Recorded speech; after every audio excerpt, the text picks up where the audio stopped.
ولله ما في السماوات وما في الأرض ليجزي الذين أساءوا بما عملوا ويجزي الذين أحسنوا بالحسنى الذين يجتنبون كبائر الإثم والفواحش إلا اللمم إن ربك واسع المغفرة هو أعلم بكم إذ أنشأكم من الأرض وإذ أنتم أجنة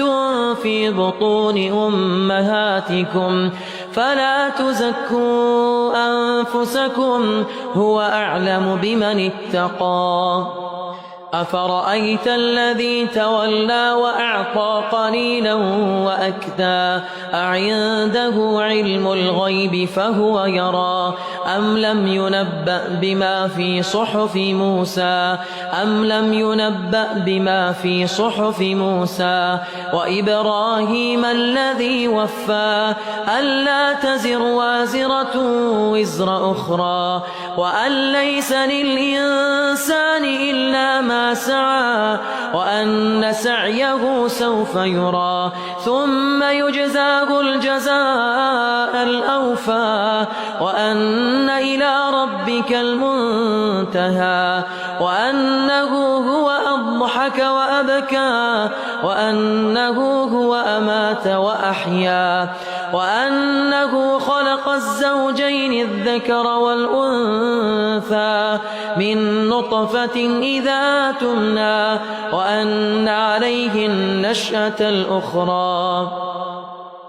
وأنه هو أغنى وأقنى وأنه هو رب الشعرى وأنه أهلك عادا الأولى وثمود فما أبقى وقوم نوح من قبل إنهم كانوا هم أظلم وأطغى والمؤتفكة أهوى فغشاها ما غشى فبأي آلاء ربك تتمارى هذا نذير من النذر الأولى أزفت الآزفة ليس لها من دون الله كاشفة أفمن هذا الحديث تعجبون وتضحكون ولا تبكون وأنتم سامدون فاسجدوا لله واعبدوا